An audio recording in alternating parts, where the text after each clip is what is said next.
Hi, thank you for being here and spending your time listening and participating with our Safe Sanctuary training. My name is Katie Ritchie. I am the youth director at Seabrook United Methodist Church. My name is Karen Parma. I am the director of Children's Day Out and Preschool. And I'm Kim Barnett. I'm the director of Children's Ministry. Welcome to Safe Sanctuary training. Today we are going to talk about Safe Sanctuary, what it is, why we need it, and how we can maintain compliance. As Christians, we are called upon to provide safe sanctuary to all God's children unconditionally. Psalms chapters 20 and 27 give us a very good idea of what safe sanctuary looks like. It is that place of safety and rest in God's presence during our storms and tribulations. We at Seabrook United Methodist Church take this call very seriously and recognize a need to have a written policy that protects our children, our youth, and our vulnerable adults from exploitation.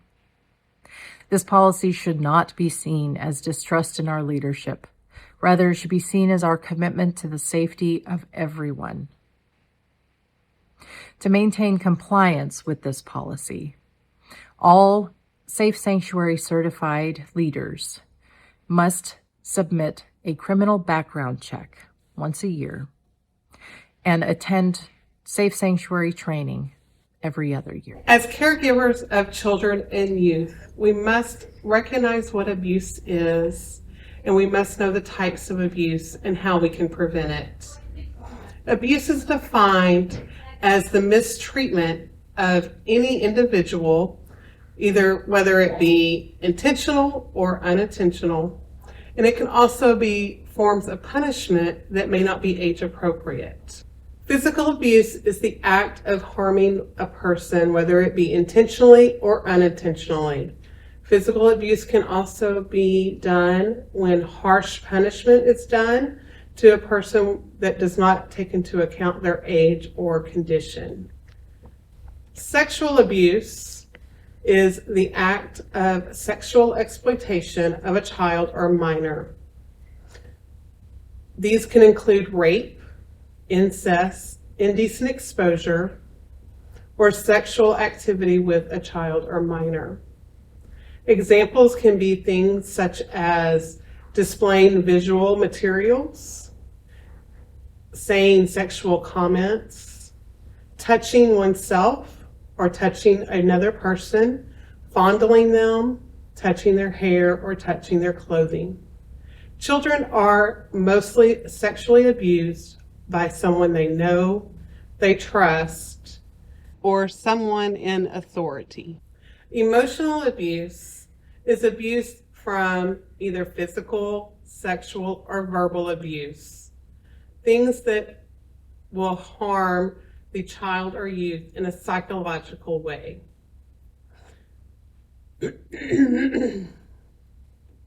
How we recognize abuse is by observing children and youth, getting to know them, and getting to know their families, making that connection with them. We look for signs such as, do they wear long sleeves in the summertime? Has their demeanor changed? Are there bruises or burns or bites that are unexplainable?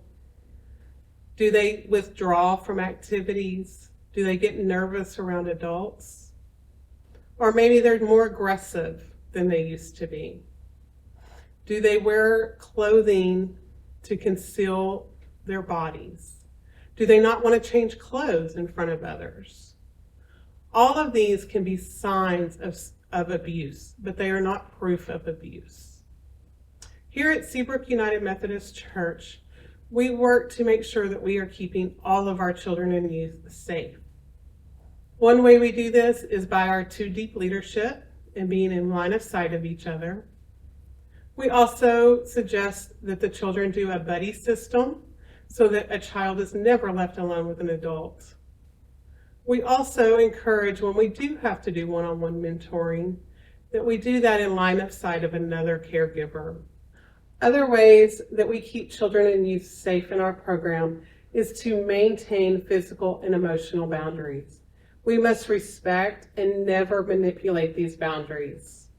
We must recognize that these boundaries may change as children grow older. When supervising children and youth, it is mandatory that we follow 2 deep leadership. That means 2 adults over the age of 18 are present or within line of sight of our group activities. Youth may assist our adult volunteers, but it is important to remember that the youth are not in charge of the children and should never be left alone with the children. When supervising youth, it is important to have an adult leader, at least one who is 5 years older than our oldest youth participating. For nursery, it is important to have 2 deep leadership or someone within line of sight. For children and youth, one of those adults can be roaming from class to class or within sight of glass windows or doors. When counseling children or youth, again, it is important that we are never left alone one-on-one. We need to be in line of sight to protect both the child and the adult. Children sometimes need help using the restroom. 2 deep leadership must be present when assisting children with restroom needs or diaper change. For children who are restroom independent but yet still need some supervision, as leaders we will often prop the restroom door open with our foot or door stop. That way we can be mindful and watchful of restroom dangers. Restroom dangers can include other people coming in and out of the facilities, possible wet floors and countertops, water in the sink and toilets, cleaning supplies, and electrical outlets. If a child needs help with assistance with their hygiene needs or fastening of clothes, it is best to locate the parent in the building first. But if the parent is not around, again, 2 deep leadership must be followed in assisting the child, and it's best to notify the event coordinator for help. For babies and our very youngest children that might need diaper change, we never want to leave them alone in a restroom. We want to follow the 2 deep leadership. We want to be cautious of restroom hazards. We want to use the safety straps if using a changing table for diaper change. And we never want to turn our back on a child. All of these things will prevent accidents and falls. And again, 2 deep leadership will protect you as an adult volunteer from false accusations. For events that require overnight accommodations, again, we must follow 2 deep leadership. We do realize, however, that sometimes sleeping arrangements are restrictive, and it's important that the adults and youth sleep in separate beds. We can have one adult in a hotel room or room with our younger participants, but again, we must have separate beds and assure that no youth or child is ever left one-on-one with an adult. There needs to be multiple youth and children in the room. Again, let's use the buddy system. For traveling in vehicles, we must maintain records of identification and medical information for each participant, both the children and youth and the adults and drivers. We will ask for identification and medical information such as health insurance to keep in a binder in the vehicle at all times, and we will also keep a record of this at the church during the event. When it comes to disciplining children and youth, all our participants need to be made aware that appropriate behavior is expected at all times during church events. Sometimes children and youth need a gentle reminder to correct their behavior or to stay on the task at hand. When a behavioral issue does arise, we need to notify the director of ministry in charge of the event. We also need to give an appropriate response to the unwanted behavior. A timeout is an appropriate response. Physical discipline is never tolerated. It's also important if this tactic of timeout doesn't work for the child, we may need to involve the parent right away.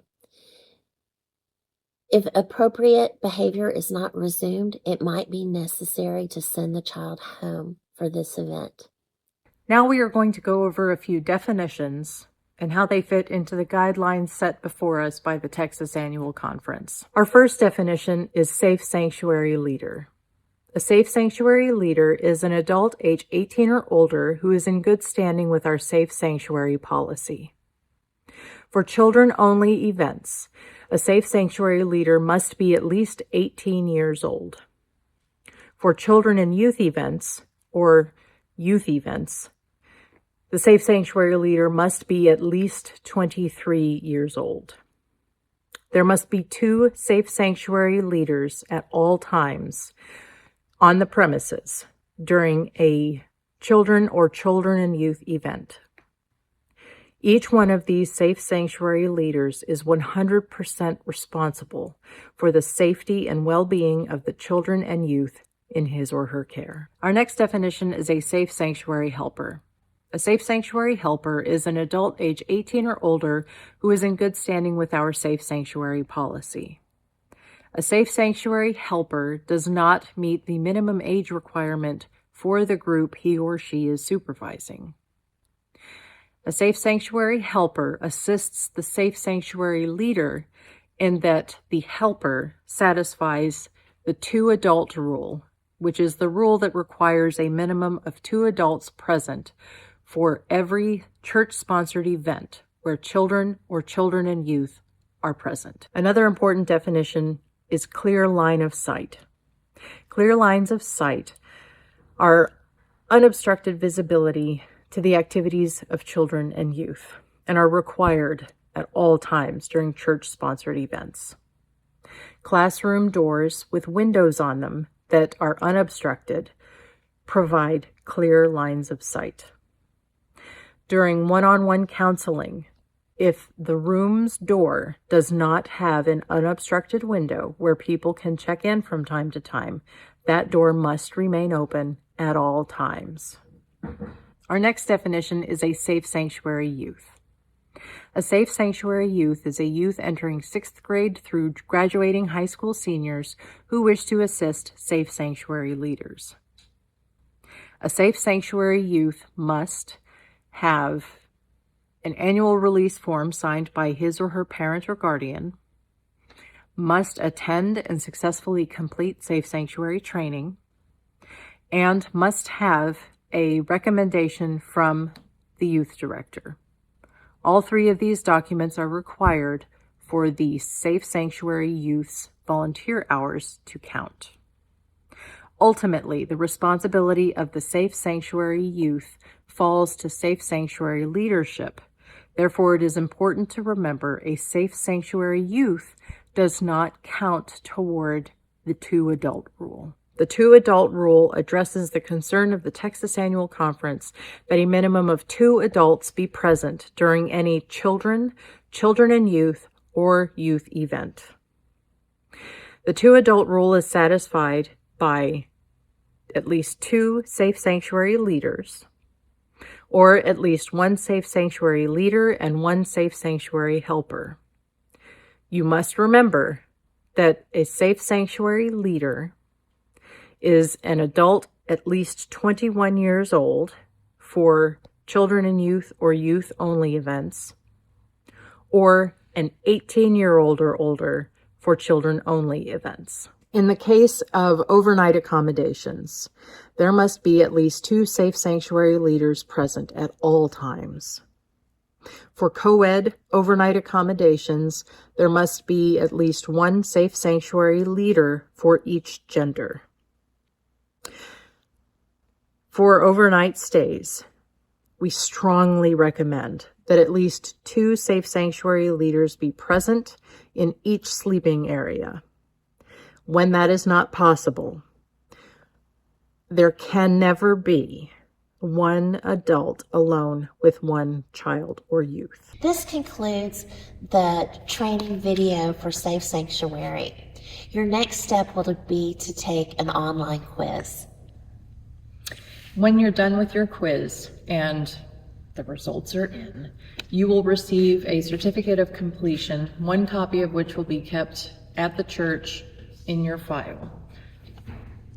Thank you for joining us.